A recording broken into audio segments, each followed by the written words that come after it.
Hola a todos, bienvenidos. Sé que poco a poco se irán incorporando pues algunos más.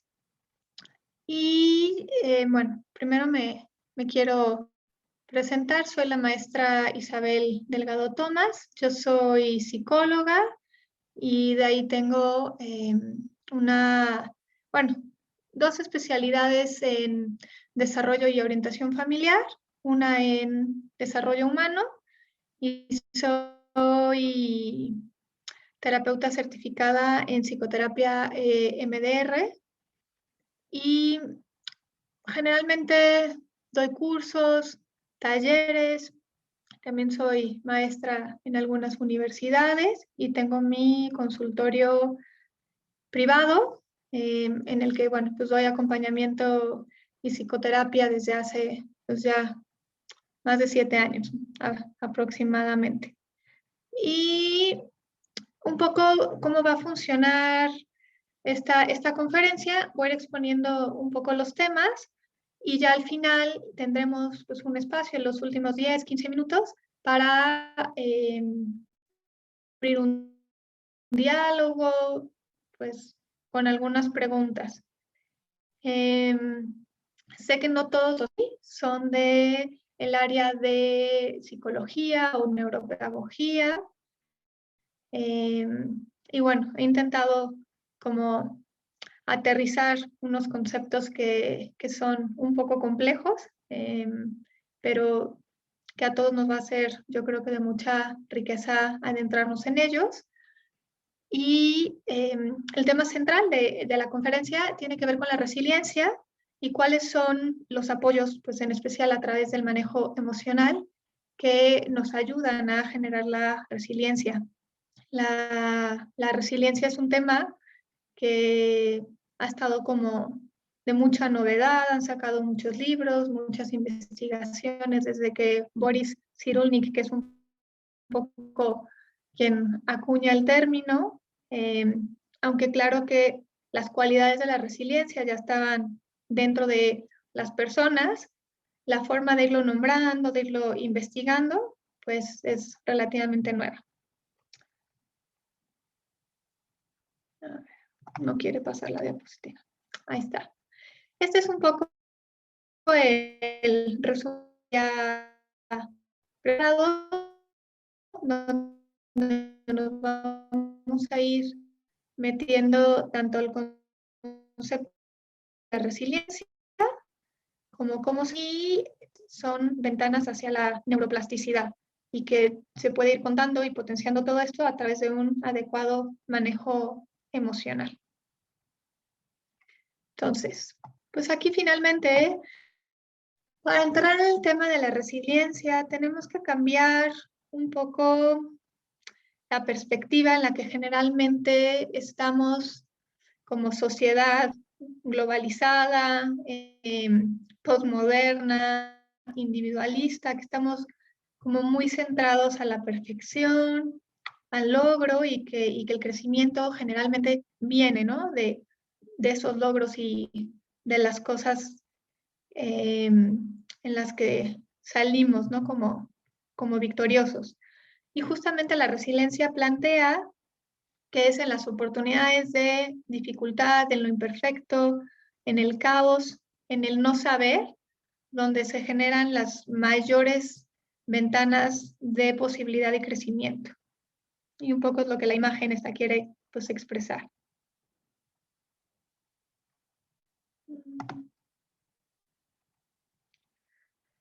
Desde aquí, solo es como un ejemplo o una muestra de cómo estos paradigmas de la manera en la que entendemos la salud, el bienestar, la felicidad, vienen como de unos esquemas que no necesariamente contemplan la totalidad de lo que es el ser humano. Entonces, lo que yo les voy ahorita a compartir es la escala de bienestar global del DSM-5. El DSM-5 es como el libro en psicología y psiquiatría que da los parámetros de salud. Y entonces, pues ahorita que lea yo justo cuál es el ideal que propone este gurú de salud mental, nos podemos fijar en que para estar en el rango alto, dice, actividad satisfactoria en una amplia gama de actividades. Nunca parece superado por los problemas de su vida, es valorado por los demás a causa de sus abundantes cualidades positivas y sin síntomas. Yo la primera vez que leí esto dije, ¿cómo nos ponen un referente como el ideal de funcionamiento en salud mental? Algo que a mí me parece que ni siquiera es humano, ¿no? Como, yo no sé, ustedes como qué sensación les dé cuando lo leen, pero como en esta forma de contemplar el ideal humano, yo no veo ni la vulnerabilidad, ni los fracasos, ni los errores, ni la imperfección, ¿no? Creo que justo la resiliencia lo que hace es que nos confrontemos con esta idea de hacia qué y con qué nos comparamos y justo ir abriéndonos a entender que la resiliencia da muchas posibilidades al contemplar al ser humano de una forma mucho más completa. Y desde ahí es importante mirar qué experiencias o qué es lo que detona a la resiliencia. Y entonces justo las cosas que muchas veces intentamos evadir en la vida, como experiencias de dificultad, problemas, falta de seguridad, incertidumbre, vulnerabilidad, con lo que no queremos lidiar, justo es lo que va a generar la experiencia de la resiliencia dentro de nosotros. Porque no puede haber ni crecimiento o aprendizaje en aquello que está completado. Esta imagen a mí me gusta mucho. Yo creo que algunos de ustedes ya también sabrán que en algunas culturas no se tiran los vasos o las vasijas rotas, sino que se pegan y se les da un valor distinto por justo esta experiencia de valorar la reconstrucción, el crecimiento, el que nada se da por perdido. Déjenme nada más revisar aquí algo del chat. Ah, bueno, solo están aquí saludando. Hola a todos los que se van integrando. Entonces, si nos podemos ir quedando con esta imagen sobre cómo la resiliencia implica los fracasos, el romperse para reconstruirse, nos vamos a poder como ir enganchando con este tema.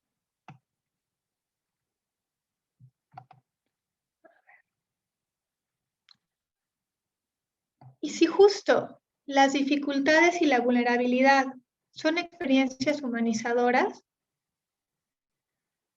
no nos podemos adentrar al tema de la resiliencia si no es desde esta premisa, ¿no? Justo de contemplar las experiencias de dificultad y vulnerabilidad como nuestros aliados, como nuestros potenciadores, como las fuentes de posibilidad.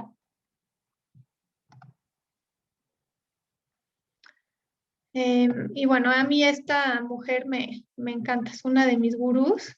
Ella es Brené Brown, admiro muchísimo todo el trabajo que ella ha hecho porque toma el tema de la vulnerabilidad expresando que justo es la mejor medida para la valentía, como justo a partir del abrirnos a la incertidumbre se puede dar el amor, la creatividad, la innovación, el cambio, el sentido de pertenencia.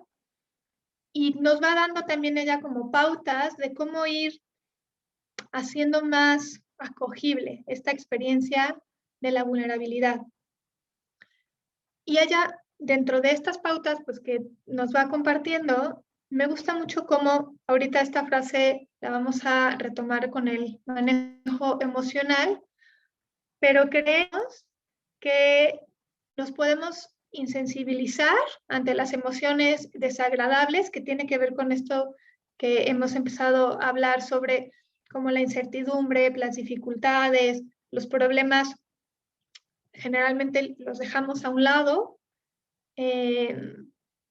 y que no podemos insensibilizar lo que parece que es malo y que no nos gusta o que son desagradables, sino también nos insensibilizamos ante la alegría, el amor, la gratitud, la capacidad para gozar. Es como un continuo. Entonces, en la medida en la que yo dejo de contar con estas experiencias que de entrada son desagradables, también me voy desconectando de poder estar más conectado con la vida, ¿no? Y creo que una frase que resume mucho todo el trabajo de Brené Brown es esta de let ourselves be seen, que significa nos tenemos que mostrar y mostrar con nuestra fragilidad y con nuestra vulnerabilidad y en medio de ese aceptarnos con las luces y con las sombras, va a surgir y crecer lo mejor que hay en nosotros mismos, ¿no? Y pues esta imagen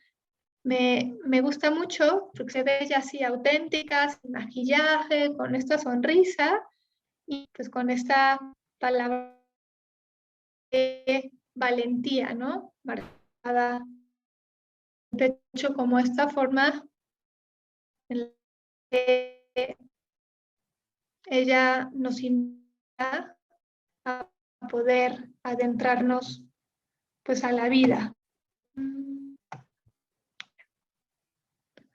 Chequeo otros mensajes. Bienvenidos a todos los que van entrando.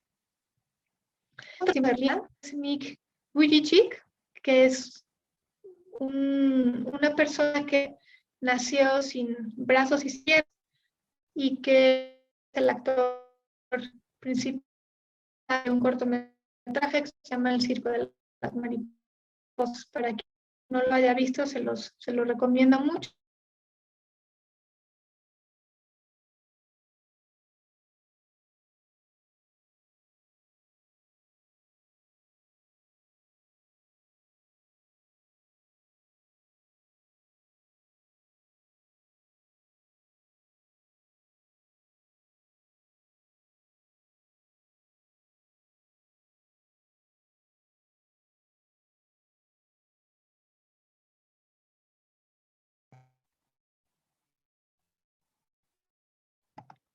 Perdón, hubo un problema mismo ya me reconecto, pero bueno, los voy saludando a todos.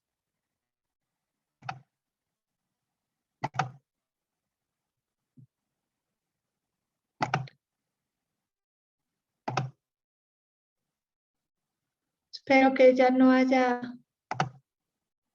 con el net.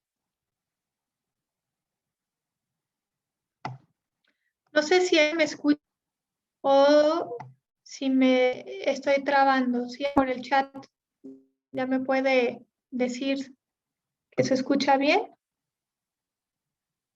Ok, perfecto. Perdón, pero bueno, a todos se traba mucho todavía.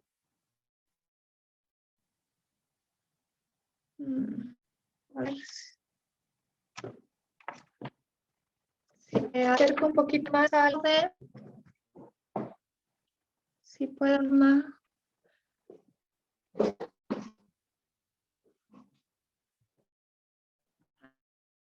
A ver, ahí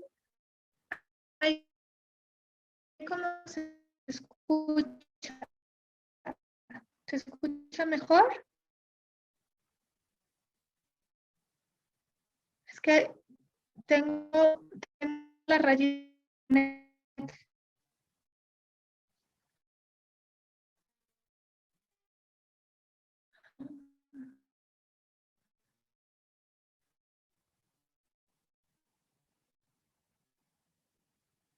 A ver, ¿cómo me escucha? ¿O se escucha igual?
perfecto. Ya me acerqué más a la fuente del internet.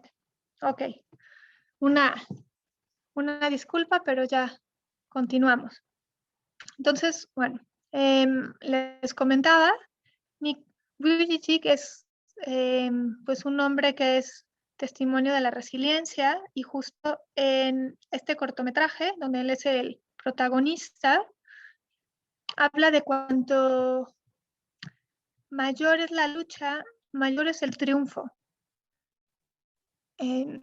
Todo su testimonio, tanto de talks que tiene como sus libros, conferencias, hablan de cómo ir tomando en los retos y en las dificultades toda esa potencialidad para el crecimiento.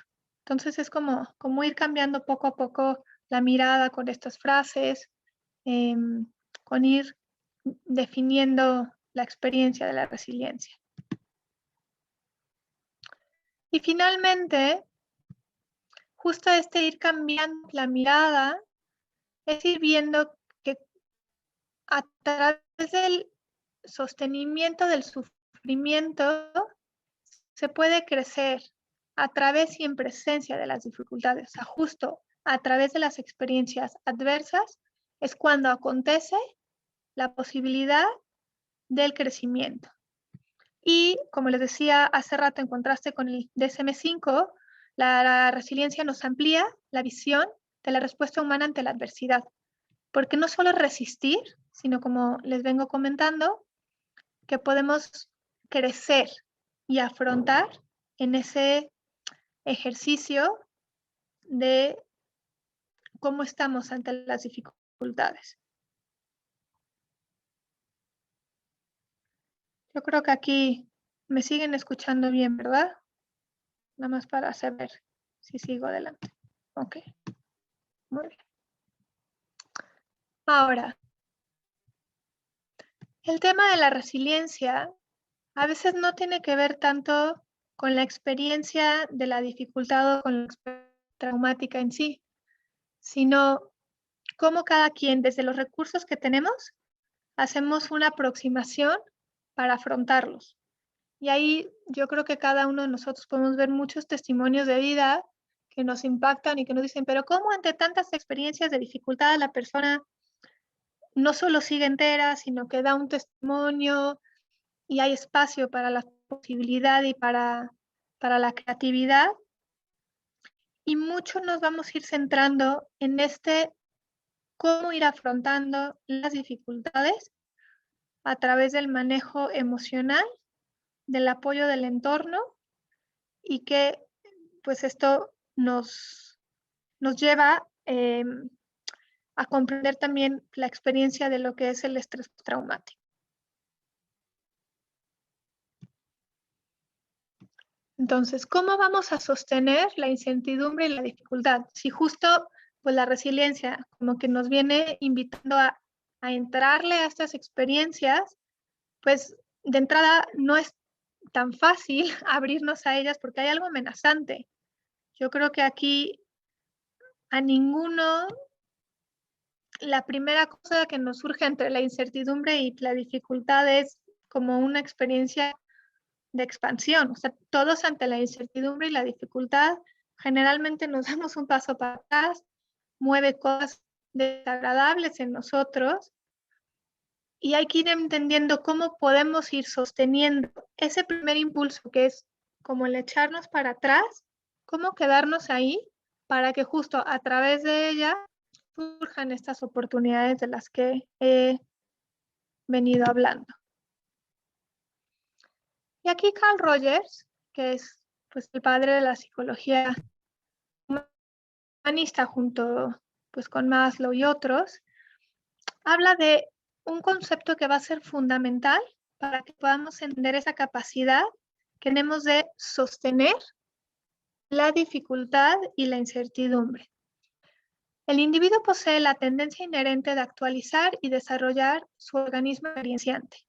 Esto es, desarrollar todas las capacidades de modo que sirvan para mantenerse y expandirse. A esto él le llama tendencia actualizante. Y en esta tendencia actualizante es justo esa capacidad que tiene la persona de que cada humano, simplemente por el hecho de ser humanos, podemos, aunque sintamos que la experiencia nos abruma o que es más fuerte de nosotros, tenemos en nosotros la cualidad inherente e innata de poder sostener y desarrollar todas estas capacidades. Y aquí hay dos palabras que es muy importante en la que vamos a ir profundizando. El problema es que si estas capacidades las usamos solo para mantenernos y no para expandirnos, en este mantenerse, muchas de nuestras energías, recursos van a quedar hipotecados. Y aunque estamos con esta tendencia actualizante para hacerle frente al mundo, van a haber cosas que dejamos de desarrollar si no pasamos del mantenernos al expandirnos. Vamos a ir viendo también con el desarrollo del estrés postraumático qué pasa a nivel neurobiológico, que nos quedamos en el nivel de la supervivencia, que es el de mantenernos, y no podemos pasar al del desarrollo, la expansión o el crecimiento. Entonces, esto como cuando miramos a alguien que se queda a veces atorado en una dificultad, nos ayuda a ver que no es que no posea la tendencia actualizante, sino que todos sus recursos están al servicio de la supervivencia y no del desarrollo. Y esto también nos ayuda a entender a veces en nuestra propia vida, a no mirarnos con juicio, sino a ver que si las energías están focalizadas en la supervivencia, para algo están sirviendo y están siendo hipotecadas ahí. Y hay que ir desde el manejo emocional a comprender qué está pasando, que me puedo solo quedar en la supervivencia y no puedo canalizar todos esos recursos y toda la energía hacia la expansión. Okay. Ahora, este es un pequeño esquema que es otra forma de nombrar esto que nos propone Rogers. Aquí es mirar que la persona humana tenemos una estructura, que es el yo, ¿no? Y que en la medida en la que yo interactúo a través de la experiencia con el entorno, yo puedo ir expandiendo mi estructura. O sea, este círculo azul puede ir creciendo y tomando parte del entorno a través de la experiencia para que mi estructura, mi yo, cada vez vaya siendo más grande y vaya contando yo con más recursos. Por ejemplo, ¿qué pasa cuando estamos en una dinámica de supervivencia? Pues el yo no puede integrar la novedad del entorno para crecer, no puede integrar el aprendizaje para expandirse y nos quedamos simplemente con todas las energías manteniendo esta estructura del yo. Y ahora, dicho de una forma un poco más completa o recapitulando esto que hemos venido exponiendo con Rogers y con el esquema anterior, hice este como dibujo que no tiene mucho diseño, no es una de mis cualidades, pero creo que se va a poder entender muy bien. La supervivencia contra el desarrollo, justo lo que veíamos en el esquema anterior.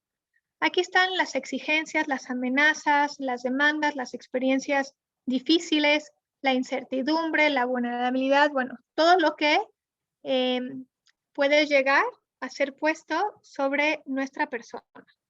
Entonces, la persona entera hace una valoración de cómo estas exigencias, amenazas, demandas, cómo le puede hacer frente. Entonces, tiene un conocimiento de los recursos, que los recursos, bueno, son intelectuales, sensibles, de la acción, que está como representado en las manos, y también de la intuición. Es como esto de cuando escuchamos nuestra tripa, cuando escuchamos como algo un poco más profundo en nosotros. Todas estas 4 formas son formas de recursos en las que yo evalúo con qué cuento y qué me sostiene. Y de alguna manera estos se vuelven mis apoyos. El que yo sepa que tengo recursos intelectuales, sensibles y de voluntad para hacer frente a esos recursos, y en donde yo también, esta línea azul significan todos los apoyos que encontramos no solo dentro de nosotros mismos, sino en el entorno. Si yo veo que tengo claro qué es lo que cuento y qué es lo que me sostiene, entonces siento que puedo con la situación y desarrollo la resiliencia.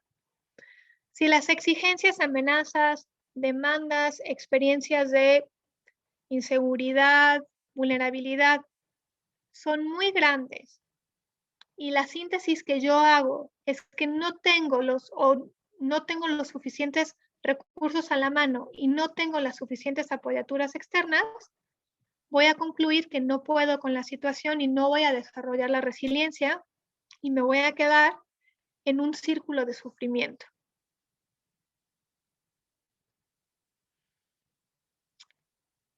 Y aquí voy a ir introduciendo mucho el trabajo de Boris Cyrulnik, que es el padre de la resiliencia. ¿Qué pasa si justo, como veíamos aquí, no encuentro estos apoyos en el entorno? Más adelante nos vamos a meter a los recursos internos, que es otra forma de apoyo, pero primero nos vamos a adentrar en qué pasa con la persona cuando estas exigencias y amenazas son más grandes y no hay el apoyo del entorno. Lo que pasa es que si yo no tengo un entorno apoyador, la experiencia del sufrimiento la voy a ocultar, me voy a quedar aislado y esto dificulta poder integrar la experiencia, porque yo puedo ir comprendiendo la experiencia del sufrimiento cuando la elaboro con el otro. Cuando no tengo este suelo del apoyo, es muy difícil que yo pueda integrar la experiencia de dificultad. Hasta la experiencia del trauma en las imágenes cerebrales, se mira como muchas funciones del cerebro, cuando existe esta experiencia del trauma, de los sufrimientos muy fuertes, el cerebro se apaga. En cambio, en la adversidad, o sea, cuando el cerebro hace esta síntesis de sí puedo con la situación, o sea, aunque hay las amenazas y las exigencias, pero veo que tengo los recursos, el cerebro sigue funcionando. Pero cuando todo esto en rojo es demasiado fuerte, el cerebro ahí se apaga y ahorita les voy a mostrar con una imagen que sigue esto de qué manera se traduce en el cerebro. Cuando no expresamos y ocultamos el sufrimiento y nos quedamos aislados, nos quedamos como solos en la representación de aquello que no pude completar en la experiencia. Es, si yo tengo el apoyo, si yo puedo ir al entorno que me ayuda a elaborar la experiencia del sufrimiento, entonces sufro en lo real y la representación que yo tenía aquí a la hora de elaborarlo con el otro, de encontrar el apoyo, ya no está la representación, sino lo sufrí en lo real, lo integro y esto es adaptativo. En cambio, cuando me voy quedando solo en esa representación del sufrimiento, porque hay que acordarnos, no sé, ustedes de alguna de las experiencias difíciles que hayan tenido, no solo es el momento en el que me impacta la experiencia, no sé, algún accidente de coche, cuando me han dado una noticia muy fuerte, seguro ahora todos, pues con la pandemia, hemos recibido noticias de seres queridos que han sido pues, afectados. En ese momento, claro que hay un impacto, ese es sufrir en lo real. Pero cuando ya no estoy en el momento que me dan la noticia y yo estoy dentro de mí pensando, intentando integrar, elaborar, significar, esa es la representación ya del sufrimiento que ya no está pasando frente a mí, sino que lo tengo aquí y si yo no tengo los medios para poder darle significado y acomodarlo, me voy a quedar como con el chip del sufrimiento puesto y esto hace que el sufrimiento siga estando en el cerebro, aunque el acontecimiento de dificultad ya no esté frente a mí y eso es lo desadaptativo. Esta es la forma de expresar justo lo que es la experiencia del estrés postraumático. Condiciona el funcionamiento del cerebro porque ahorita, como vamos a ver, el sistema límbico sigue percibiendo que la experiencia amenazante está presente y se inhibe el neocórtex. Aquí, esta parte del centro es el cerebro límbico, es el cerebro emocional. Esta es toda la parte de azul, es el cerebro cortical en donde tomamos las decisiones, se genera el aprendizaje, es como las cualidades específicamente humanas. ¿Qué es lo que pasa con experiencias fuertes de sufrimiento, como veíamos en la diapositiva anterior? Bueno, y este es el cerebro reptiliano, que es el primer filtro ante toda la forma que tenemos de percibir. Cuando hay una amenaza, se traduce en el cerebro límbico en una emoción muy intensa que puede tener que tiene que ver con miedo, con enojo, con tristeza, algo que nos rebasa. Y entonces, para proteger la conciencia, ¿no? Esta parte de la razón, que es capaz de sentir que es capaz de actuar con el mundo, la experiencia amenazante se queda aquí en el sistema límbico. Y aunque pareciera que podemos a veces continuar con nuestra vida, el sistema límbico va a seguir dando señales de que hay una alerta, cuando la alerta ya no está. O sea, esto es como la expresión neurobiológica de qué es lo que pasa con el estrés postraumático que se genera cuando nos quedamos solos con nuestro propio sufrimiento. No se puede elaborar la experiencia en el neocórtex ni traducirla en aprendizaje, y en el sistema límbico se siguen generando neurotoxinas que hacen que el cerebro esté alerta y bueno, esto tiene toda una serie pues de síntomas y de consecuencias que vamos a ir viendo un poco más adelante.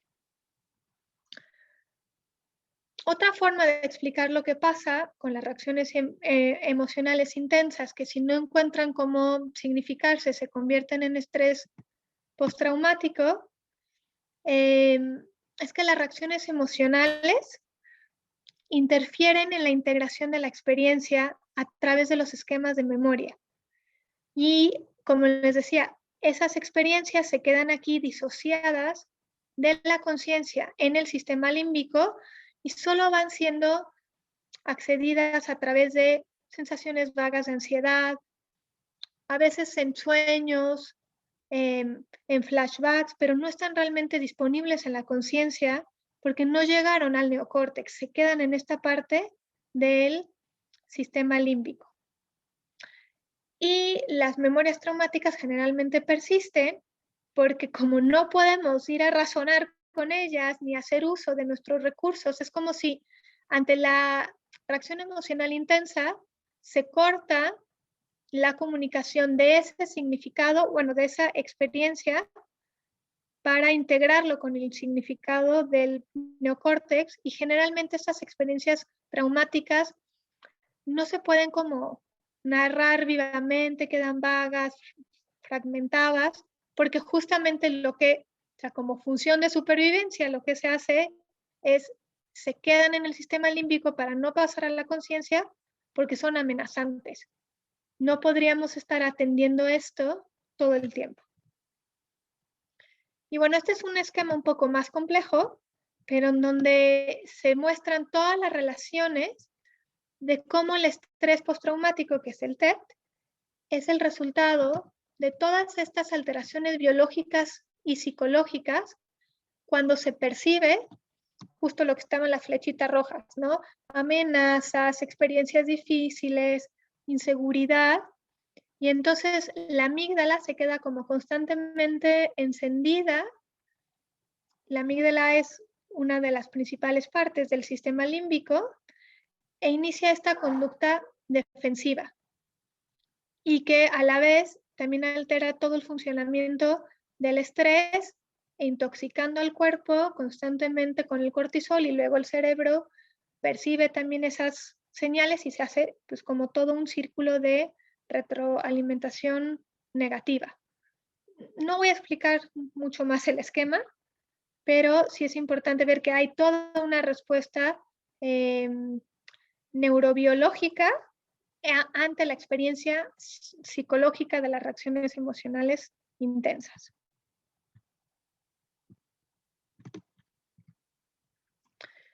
Y ahora vamos a ir viendo de qué manera podemos justo responder a esta pregunta de, bueno, ¿cómo sostener esa dificultad, esa incertidumbre, esas amenazas que nos rebasan? Una primera forma es la psicoterapia EMDR. Lo que se ha visto con este tipo de terapia es que el cerebro tiene su propia forma de procesar o de integrar las experiencias justamente cuando dormimos, que lo hace a través de los movimientos oculares rápidos.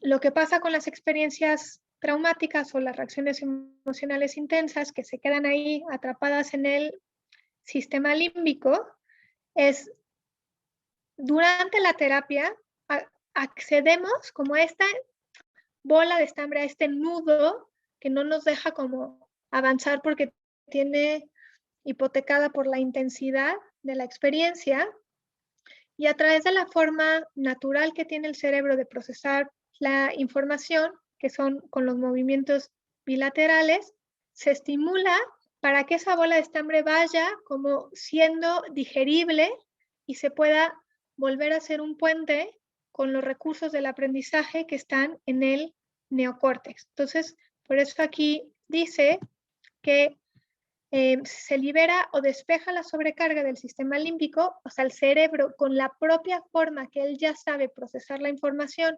estimulada en presencia del terapeuta, se accede a las memorias traumáticas o a las reacciones emocionales intensas, y cuando se despeja el sistema límbico, que está como todo el tiempo así prendido, prendido, prendido, puede como regresar a su lugar toda la activación de la amígdala, volver a hacer contacto con el neocórtex, y entonces podemos tener acceso a las neuroredes de memoria almacenadas adaptativamente disponibles en el neocórtex, que en pocas palabras son los recursos.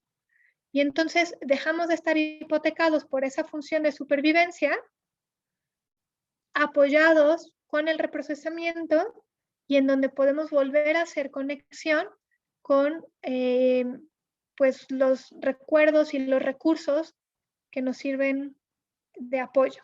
Entonces van a decir, bueno, todos tenemos que ir a psicoterapia EMDR. Para algunas cosas sí, pero hay otros donde podemos como tomar esto en cuenta y aplicar los otros apoyos que voy a explicar a continuación. Entonces, Boris Cyrulnik justo nos vuelve a hablar de la importancia del entorno. Esta es otra forma de explicar los esquemas del cerebro, ¿no? En donde llega esta parte del estrés, el cerebro filtra de qué manera percibe la condición amenazante, y si se puede hacer o no uso pues de estos recursos. Entonces, esto es lo que les acabo de explicar. Si hay o no la percepción de que con los propios recursos yo puedo afrontar las demandas del entorno, y la manera en la que yo significo o percibo el entorno. Para lo que Boris Cyrulnik aquí nos recomienda que tiene que haber condiciones de segurización y de recuperación. O sea, después nosotros pensemos, ¿no? En una de nuestras últimas experiencias que hayan sido pues muy difíciles, ¿no? Tal vez este ejemplo de la pandemia, en donde nos dan la noticia, o algún evento que haya sido pues muy impactante, algún accidente, alguna mala noticia, cuando hace rato yo les explicaba que nos quedamos aquí en la representación del sufrimiento, generalmente hemos ido a través de personas o a través de otros recursos, volvemos a tocar la seguridad. Es como decirle al cerebro, hacer conexión con todas estas memorias que están en el neocórtex, que hay una seguridad y que vamos a estar bien. A veces son personas, actividades, el encuentro con la naturaleza, los que nos van haciendo reconectar con los apoyos o con este apego que nos vuelve a dar esta seguridad. Así, el nivel de amenaza depende del entorno antes y después del trauma de la persona, que tanto pudimos encontrar esa contención. Y justamente es una ventana hacia la psicoeducación, porque en esto que se abre, en la experiencia de abrirnos ante algo desconocido, ahí justo es cuando podemos interferir en las condiciones de recuperación y de segurización. Vamos a irlo como desglosando cada vez más. El apoyo afectivo después del trauma es lo que justamente nos dice si podemos o si no podemos con eso. Si ustedes con este ejemplo de haber recibido una mala noticia, pensemos en qué nos ayudó a poder recuperarnos o volver a tocar la seguridad después de ese impacto. Generalmente tiene que ver con estos apoyos afectivos o apoyos que vamos encontrando en el entorno. Y a la conclusión que llego es que aunque haya adversidad, sé cómo gestionarla. O sea, es una conjugación entre los recursos que siento que tengo y cómo voy significando la experiencia. Y el manejo emocional es la clave que nos da ese espacio de seguridad post-trauma.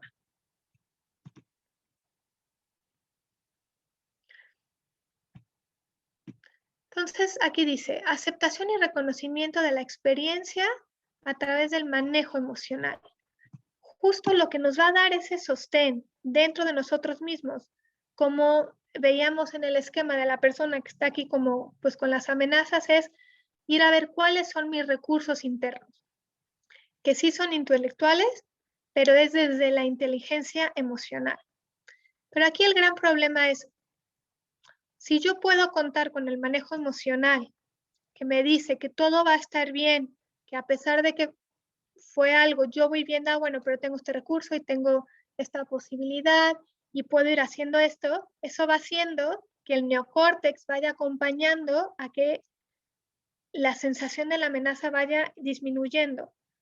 Pero el mayor riesgo, y en donde muchas veces nos jugamos las experiencias, es cuando no podemos contar con el apoyo del manejo emocional, porque la misma emoción, la que estaba ahí como puesta para sostenerme, se convierte en la amenaza internalizada, como lo explicaba con el sistema límbico ante las reacciones emocionales intensas, que sigue diciéndote que el sufrimiento, la amenaza, está ahí. Y entonces cuando experimentamos tanto el miedo intenso, el enojo, la tristeza de una manera muy fuerte, nos es muy amenazante poder quedarnos ahí y nos sentimos vulnerables, expuestos. Y cuando esta experiencia se da, nos cerramos al intercambio del entorno, donde justo a través de ese apoyo es de donde puede venir el crecimiento. Y aquí nuevamente surge, ¿no? Bueno, entonces, ¿qué pasa con la capacidad de autorregulación organísmica?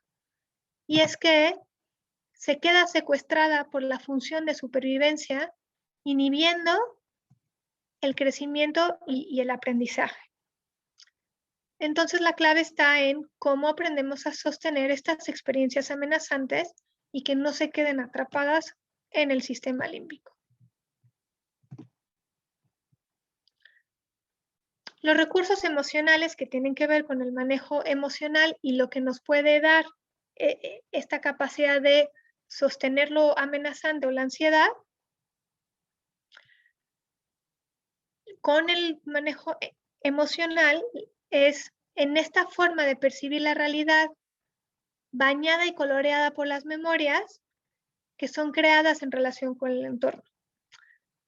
Aunque esto suena muy complejo, puse la palabra memorias así en mayúsculas, porque, en donde nos jugamos el manejo emocional y la sensación de que tenemos recursos o no los tenemos, son en las memorias y en cómo a través de la emoción queda bañada la experiencia de esa memoria. Por eso Joaquín Fuster nos dice que la memoria es principalmente emocional. La forma en la que se almacenan las memorias es como con el colorido de la emoción. No sé si alguno de ustedes vio la película de Intensamente, es este mismo principio, ¿no? O sea, dentro de esa memoria de largo plazo, todas las memorias iban impregnadas de un color, de una experiencia, ya fuera de alegría y la ponían en amarillo, de tristeza la ponían en azul, de asco la ponían en verde, y es la experiencia acumulada de estas memorias impregnadas de la emoción sobre las que se basa nuestro manejo emocional y nuestros recursos personales. Mucho de la nueva investigación neuropsicológica se está yendo a la importancia de las memorias, porque la memoria es la que construye mi identidad, la que me hace ver si tengo o no los recursos, pero porque ya lo contrasté con una experiencia en específico. Así, el manejo emocional es el apoyo interno desde el que nos apoyan nuestras memorias, porque en último término el manejo emocional es realizado por el neocórtex, significando la realidad. Y solo a través de ese significado que es contrastado y acomodado en el neocórtex con las memorias reales, entonces puedo ir a hacer uso de ese apoyo de que puedo con esta experiencia, porque en otras experiencias parecidas y similares he salido victorioso. Para los que trabajamos con niños o tenemos hijos, esto es muy importante. Un adulto ya es capaz de hacer esta elaboración mental y de dar este significado, pero los niños pequeños, si recordamos esta imagen que les ponía yo del cerebro reptiliano con el cerebro límbico y con el cerebro del neocórtex, el niño se va desarrollando también en estas fases evolutivas del cerebro. Y hasta los 6 años se está generando toda esa estructura de recursos, referencias y poder abstraer con el neocórtex. Antes de los 6 años no se tienen ni experiencias almacenadas a las cuales podamos ir a hacer este contraste para poder significar mi realidad, y toda la experiencia es emocionalmente intensa porque no hay esta regulación. Y entonces es más importante el apoyo del entorno, porque el adulto que acompaña y que educa es esa voz que acompaña y que significa para que el niño entonces pueda ir internalizando el mundo desde el apoyo, sintiendo que puede con él.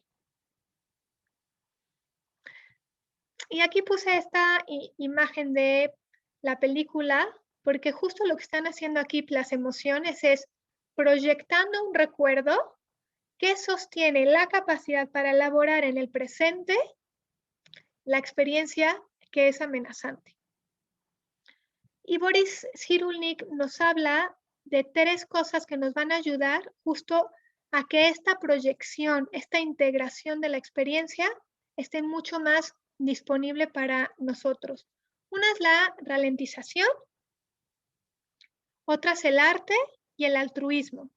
En cada una de estas experiencias se forza a que se tenga que hacer esta representación, a incorporar las experiencias de vida que permiten la integración y el aprendizaje, que nos permiten confiar que nos podemos apoyar en el entorno.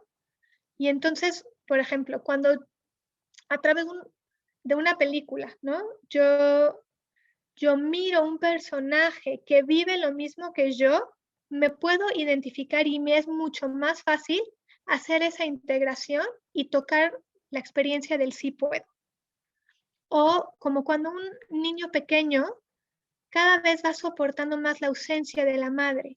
Se tienen que ir generando estos vacíos, pero para que se dé la expansión de esos círculos que les comentaba. Sé que estamos sobre la hora, pero como se cortó un poquito, me quedan ya nada más un par de diapositivas para que podamos dar paso a las preguntas. Concha Pinos-Pay también nos habla de esta experiencia que tiene el cerebro de la neuroplasticidad a través del trauma, ¿no? Es como hay tres grandes ventanas que tienen que ver con la neuroplasticidad, unas antes de los 3 años, en la adolescencia, pero cada experiencia de trauma abre una nueva reconfiguración integrando las memorias, bueno, las neuroredes de memoria adaptativas, justo con las que no estaban disponibles en nuestra conciencia para generar esta expansión de la estructura de la persona. Desde la experiencia del apoyo, el neocórtex se distancia del propio dolor para poderlo reelaborar, generando el aprendizaje e integrando los nuevos elementos.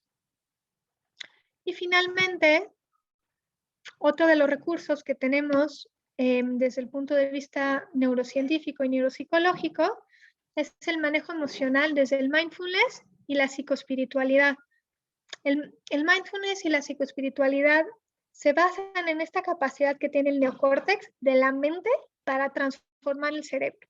Y aquí hay como unos tips muy específicos que permiten que se vaya dando esta experiencia de las cualidades específicamente humanas que nos elevan y que nos hacen abrirnos y potenciarnos al crecimiento.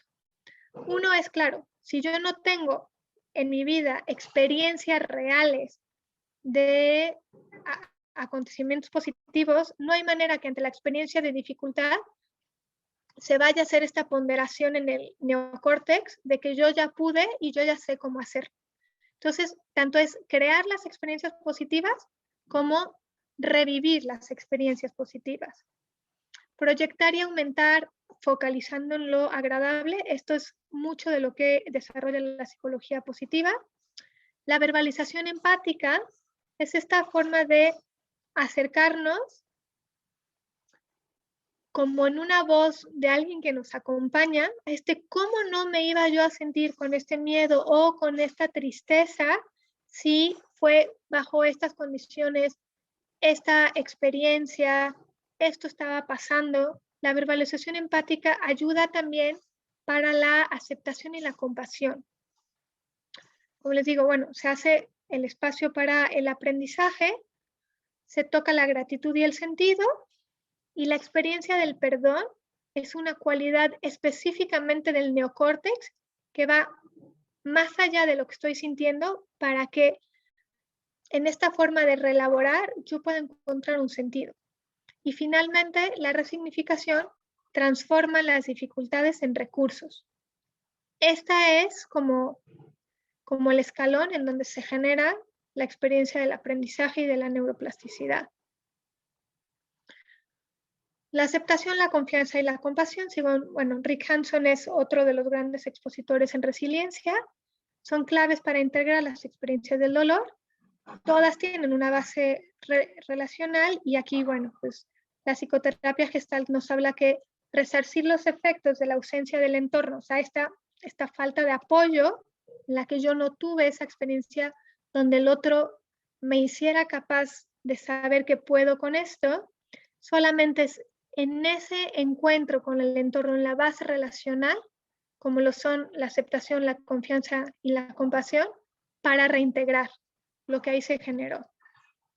Y finalmente, pues tengo esta frase y esta imagen de Rick Hanson que también me parecen pues muy significativas, que dice que si la mente es como un velero, el desarrollo de los recursos internos es como ir fortaleciendo y engrandeciendo la base. El keel es la base del barco, que es como la que sostiene y la que permite que cuando viene el aire, hace que no se gire el velero, porque es como un sostén, ¿no? Es este sostén que contiene dentro de las dificultades.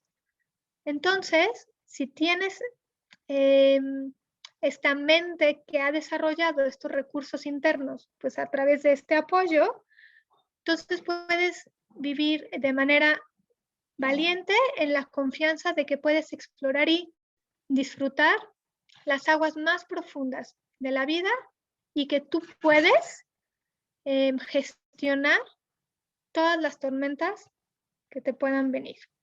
Muchas gracias. Voy ahora a dejar de compartir pantalla para poder abrir a través del chat las preguntas.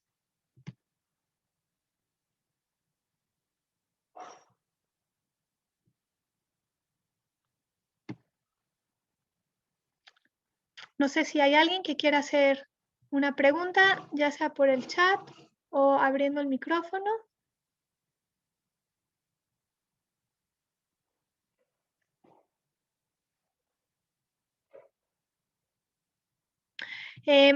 Sí, en teoría esta presentación se está grabando y espero que en la grabación no se escuchen las interferencias.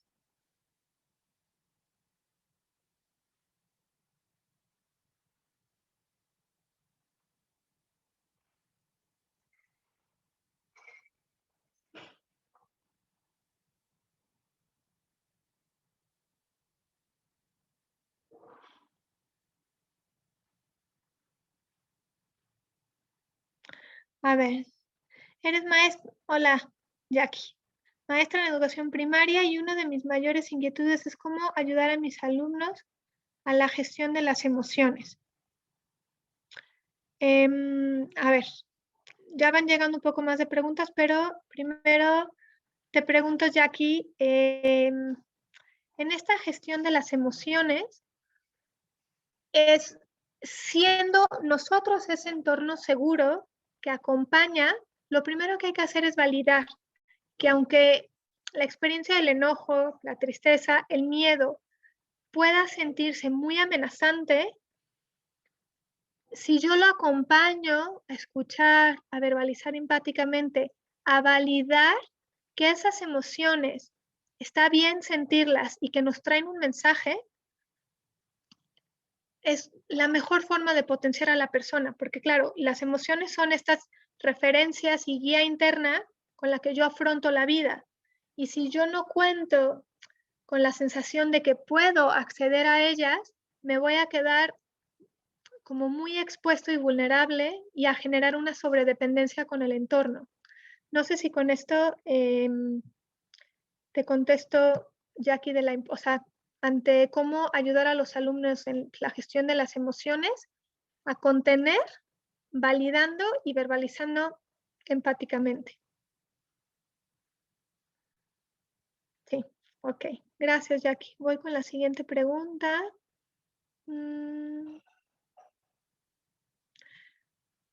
Claudia Gómez dice, ¿podrías explicarme el concepto y un ejemplo de la psicoespiritualidad? Ok. La psicoespiritualidad viene mucho de esta cualidad de la contemplación y de la aceptación. Es como,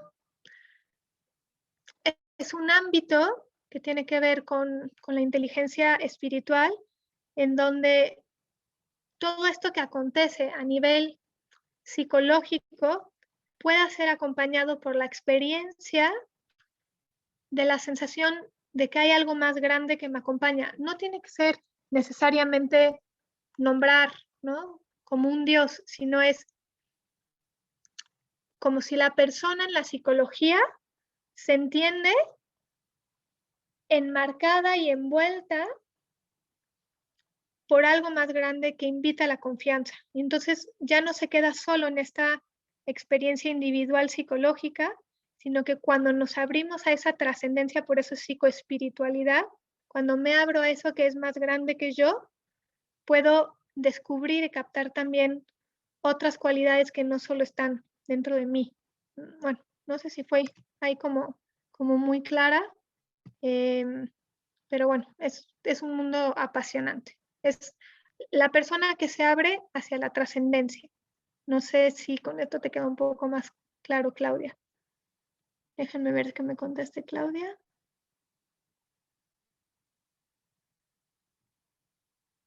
Ok.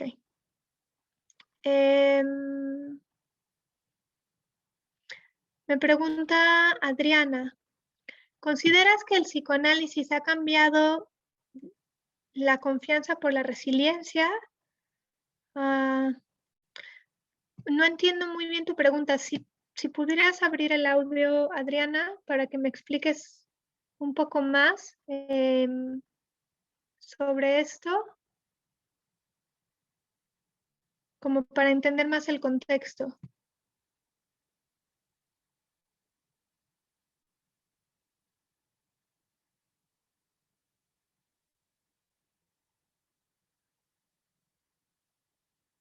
Bueno, en lo que Adriana, aquí hay otra pregunta de Inés, dice, ¿cómo ayuda a un estudiante con problemas de inseguridad y miedo si el seno familiar es en donde vive es muy violento? Justo es, si su entorno más cercano no hay el apoyo y es como todo lo que dice Boris Cyrulnik, en donde se queda aislado en la representación constante pues, del sufrimiento y que no tiene cómo elaborarlo, ahí el entorno próximo que sigue, que generalmente es el de la escuela o la familia extendida, es ir dando estas nuevas experiencias que puedan ayudar a que en estas experiencias se vaya encontrando tanto la elaboración, que es lo que propone Boris Cyrulnik con todos estos talleres de teatro, de cine, de literatura, y a través de lo que también le contestaba a la otra maestra, que en este otro entorno próximo se valide, se acompañe y se contenga esa experiencia de la inseguridad y del miedo. Generalmente, cuando alguien vive en un seno familiar en donde todo es muy violento, no hay el periodo de seguridad post-trauma, y entonces ahí ya hay una experiencia de estrés postraumático y ahí sí se necesita en específico la psicoterapia para poder reelaborar la experiencia del trauma, pero se pueden ir generando todas estas experiencias positivas y experiencias donde el entorno sí brinda la contención y la confianza adecuadas para validar y afrontar la experiencia y que no se quede tan solo. Bueno, voy a ver si Adriana... Ah, no te permite abrir el audio. Es que creo que yo tampoco, pero dice, antes se tenía sesiones de psicoanálisis para ayudar a las personas. Ahora se busca explicación de lo que se requiere de apoyo a través de la resiliencia. Ah, a ver, creo que es como más amplio.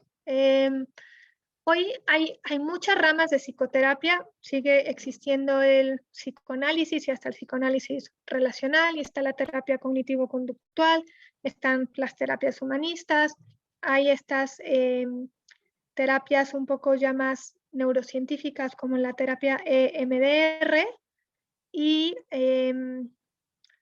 yo creo que tanto el psicoanálisis está vigente con toda su ciencia, como esta parte de la resiliencia, solamente que se trabajan de formas distintas. Yo lo explico a través de la resiliencia, porque es el tema en donde pues, yo soy experta dentro de las terapias pues, que yo manejo.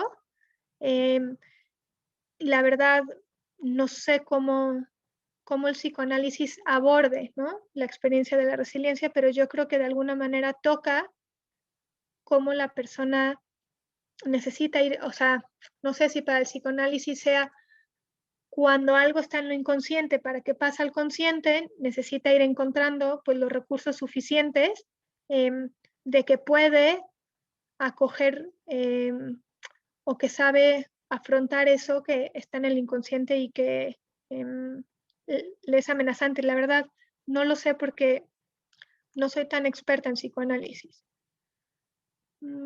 Dice, ¿cómo abordar a una estudiante adolescente que ha sido abusada sexualmente y no cuenta con el apoyo de la familia? situación que no ha podido superar a pesar de estar en tratamiento psicológico.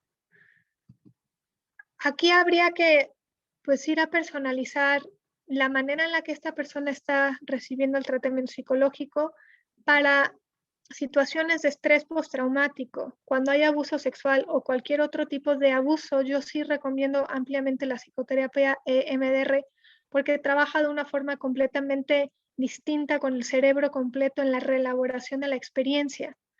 Y nuevamente, los adolescentes que tienen esta ventaja de poder salir más al entorno es crear condiciones de esos entornos que no son los inmediatos, pero pues ellos ya van teniendo cierta independencia y en esos entornos ir encontrando a través de adultos equilibrados y maduros esas nuevas experiencias de apoyo que permitan reelaborar y resignificar y bueno, todo lo que Boris Cyrulnik, como hace rato les decía, propone de cómo el arte ayuda a la elaboración e integración de las experiencias, creo que es muy importante y habría que ir a ver por cómo es este tratamiento psicológico y qué tanto la está apoyando, Clara.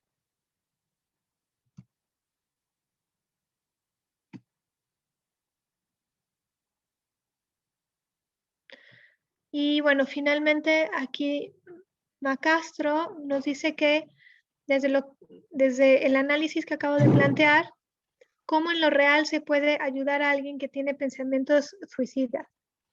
Aquí hay que entender que el pensamiento suicida viene con una elaboración fundada en memorias que no están representadas hoy en lo real. Entonces ahí hay que trabajar mucho con los significados y con estas neuroredes de memoria que le llevan a esta experiencia, desde donde él simboliza el deseo del suicidio. Seguramente ahí hay muchas neuroredes de memoria que acompañan y que tanto el sufrimiento real como la representación que se quedó ahí estando sin elaborarse. No sé si te contesto.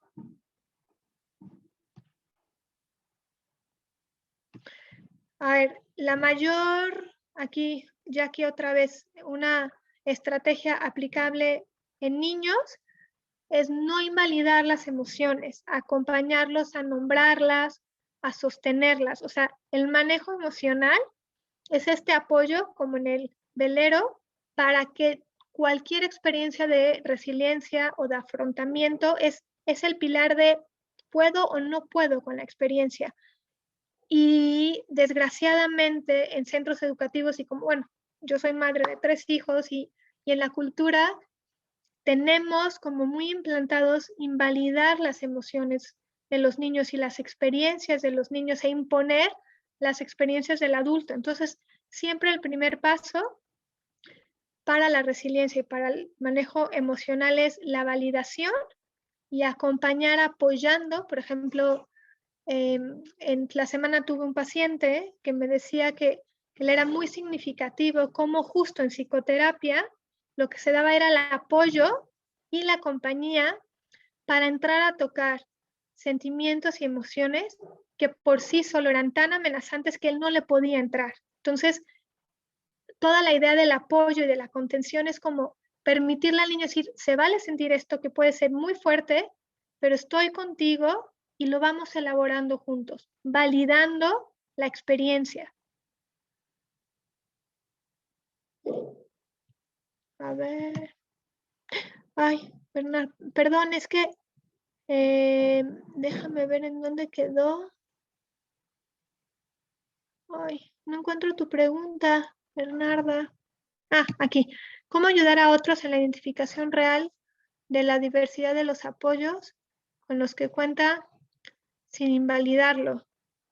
No, no entiendo cómo ayudar al otro a identificar lo real y la diversidad de los apoyos en algún momento tendría que ver con invalidación. A ver, voy a ver más abajo.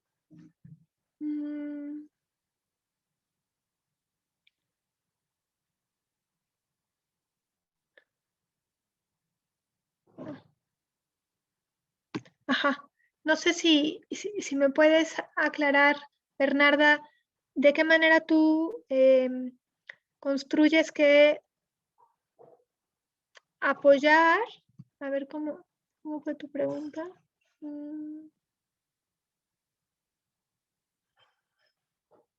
Ay, ya se me volvió a ir. Perdón. Pero bueno, eso como que no entiendo por qué una cosa tendría que de entrada invalidar la experiencia del otro. Ahora,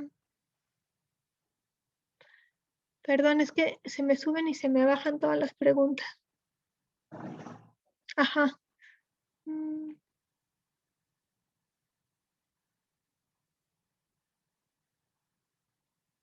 Dice, ¿cómo puedo ayudar a una persona que tiene miedo a volver a sentir y está perdiendo toda sensibilidad humana? Y aquí alguien ya te contestó. Dice, ayudar a una persona que tiene miedo de volverla a sentir la ansiedad luego de superar la dificultad. O sea, justo es acompañando a que pueda sostener la emoción y esto generalmente sí se hace en psicoterapia porque tiene como una elaboración ya mucho más especializada. Claro, como es tan amenazante y la persona se ha encontrado tan sola y sin apoyos, es que como mecanismo de defensa se desensibiliza porque no puede, desde los recursos que tiene, acceder a la emoción con suficientes condiciones de apoyo.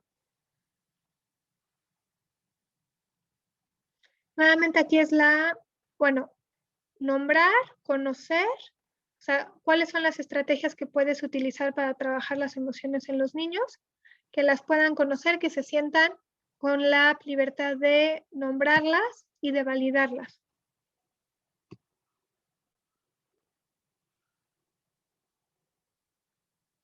A ver, voy a volver a leer tu pregunta, Bernarda, porque me pones invadirlo, no. No, invadirlo, no invalidarlo. Ok, yo creo que yo no leí bien, perdón. Te ando como con la cosa del tiempo. Mientras tú se lo sugieras y le acompañes, o sea, tú no se las vas a poner encima. Tú le haces ver que existen estas posibilidades y la persona elige. Por eso tú no lo invades.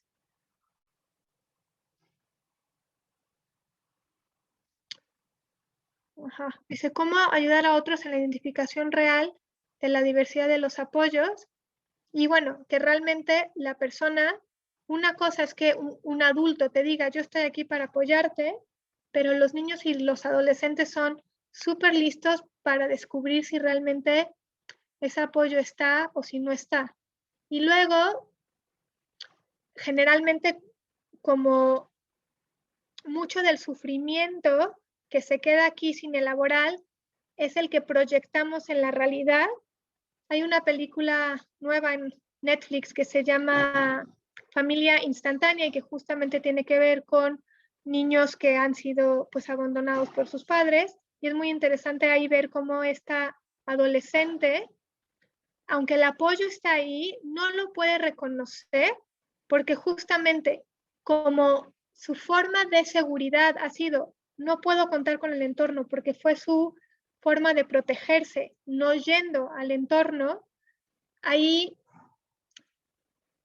también en psicoterapia o en acompañamiento grupal es poco a poco ir haciendo este reaprendizaje de que ese apoyo que el otro me está ofreciendo es real y es disponible para mí y que yo pueda, entrando en contacto con el entorno, dejar de proyectar solo mi forma de mirar la realidad y acoger lo que sí está ahí delante de mí. Pero bueno, yo creo que ya por el tiempo vamos a ir terminando. No sé, Bernarda, si te quedó un poco más claro. Ok, Inés, valida las experiencias. Por ejemplo, con los niños,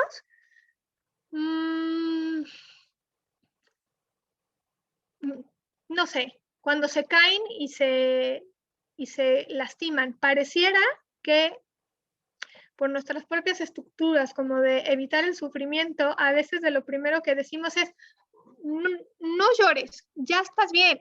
Pero al niño, o sea, el niño no está bien, al niño le sigue doliendo la rodilla y quiere encontrar la forma de integrar y de sostener esta experiencia. Pero si yo como entorno, lo primero que le digo es, estás bien, ya pasó, no pasa nada, todas estas son como frases en las que justamente invalidamos la experiencia del niño, porque es como, el niño está sintiendo dolor y yo le estoy diciendo que no pasa nada y que todo está bien, entonces, claro que le crea como esta confusión. La verbalización empática es, puedo entender que te está doliendo, el dolor va a pasar, es como integrando y acogiendo lo que sí estás sintiendo, o no sé, cuando los niños en clase o nuestros hijos, ¿no? Como que nos preguntan, ¿estás enojado? ¿Estás triste? Y les dices, no. O sea, los niños perciben que ahí hay algo y cuando yo no le confirmo que lo que él está percibiendo es correcto y le ayudo a nombrar y elaborar cómo es la experiencia, no van a poder hacer como esta unión o integración. Bueno, pues yo creo que pues aquí nos quedamos. Gracias a todos. Una disculpa por los problemas técnicos. Y pues bueno, sí es un tema que da mucho de sí, pero bueno, espero que por lo menos se hayan podido quedar con alguna cosilla ahí, cada quien. Y pues cualquier cosa, estamos aquí para apoyarlos.